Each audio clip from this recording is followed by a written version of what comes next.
Hello, bachcho. Let's read this question. Let W1 be the point obtained by the rotation of Z1 equal 5 plus 4i about the origin through a right angle in the anticlockwise direction, and W2 to be the point obtained by the rotation of Z2 equal 3 plus 5i about the origin through a right angle in the clockwise direction.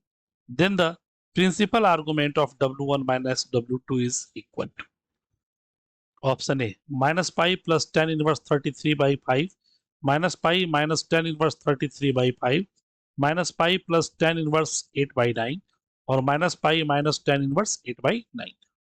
तो बच्चों आइए इसके लिए हम लोग की concept देखें जिसके आधार पर हम अपने प्रॉब्लम को सॉल्व करेंगे।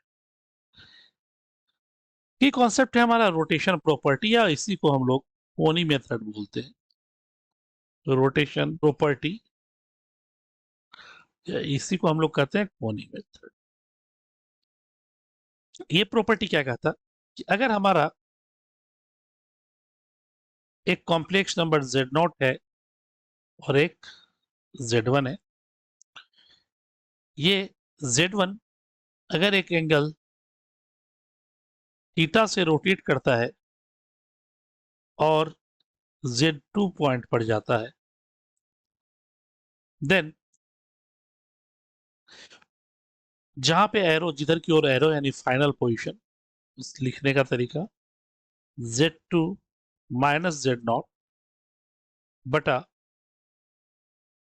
Z1 minus Z0 equal modulus of Z2 minus Z0 by Z1 minus Z0 e to the power i theta. यही अगर क्लॉकवाइज होता तो ये माइनस थीटा हो जाता और तब इनिशियल लाइन हो जाता Z1 माइनस Z0। तो इसी बेस पर हम लोग अपने प्रॉब्लम को सॉल्व करने वाले हैं। तो let's see the solution. Question क्या कह रहा है कि W1 be the point obtained by rotation of Z1 about the origin right angle anti clockwise. ये हमारा ओरिजिन हो गया Z0 0 0 and see this is a point Z1 जो है हमारा 5 and 4, और यही पॉइंट रोटेट करता है 90 डिग्री Z0 के अबाउट। तो हमें एक नया कॉम्प्लेक्स नंबर मिलता है W bye rotating pi by 2 in anti clockwise direction. तो निश्चित रूप से इसके और इसके मैग्नीट्यूड आपस में इक्वल होंगे, यानी Z1 चूंकि यही पॉइंट रोटेट किया है equal mod of W minus Z0, दोनों सेम ही होंगे।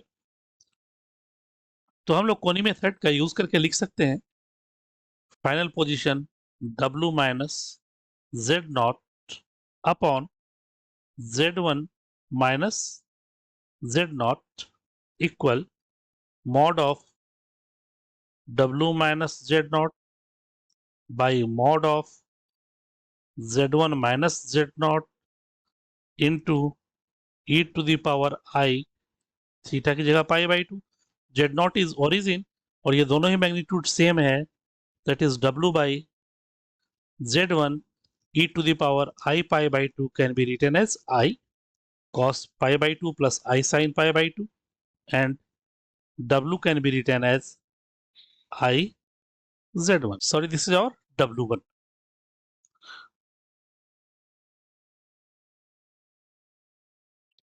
W1. Now, अब अगले केस को अगर हम लोग देखें तो कहा जा रहा है W2 be the point obtained by the rotation of Z2 equal 3 plus 5i। This is our Z2 और ये क्लॉकवाइज डायरेक्शन में रोटेट कर रहा है। एक नए कॉम्प्लेक्स नंबर का फॉर्मेशन हो रहा है जिसको कहा जा रहा है W2। तो हमें W1 माइनस W2 का आर्गुमेंट चाहिए, ठीक। और ये Z2 का वैल्यू हमारे पास है 3 और 5। अब ये लिखने का तरीका हमारा क्या हो जाएगा बच्चों, ये हो गया Z0 यानी 0 0, that is W2 minus Z not same बात है बटा Z2 माइनस जेड नॉट, और दोनों का ही मैग्नीट्यूड सेम, तो कैंसल।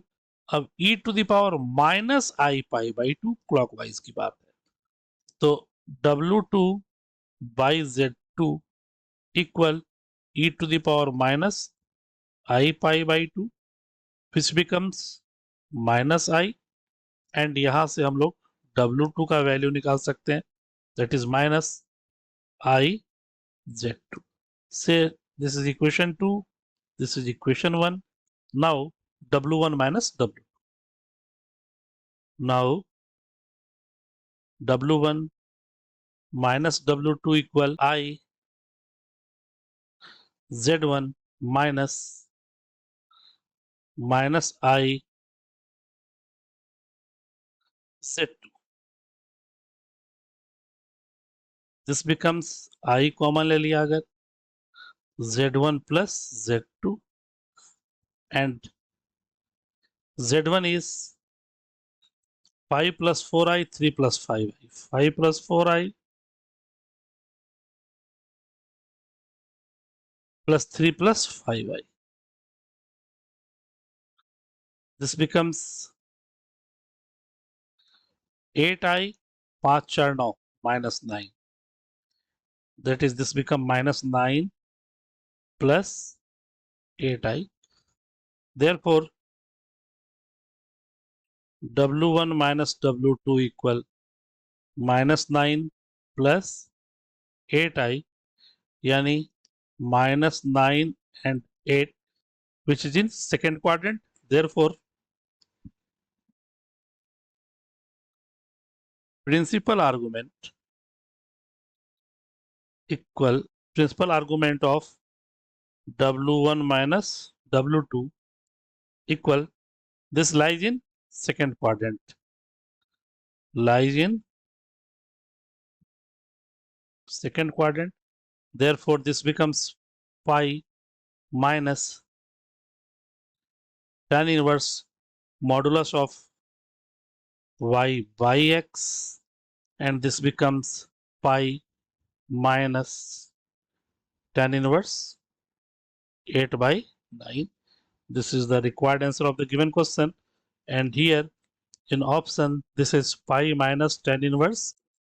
बच्चों अगर हम यहाँ ऑप्शंस को देखें तो ऑप्शन हमारे पास कोई नहीं है, लेकिन अगर ऑप्शन डी को सुधारा जाए तो ऑप्शन डी हमारा हो सकता है, that is plus pi minus tan inverse 8 by 9, and the answer of this question is pi minus tan inverse 8 by 9.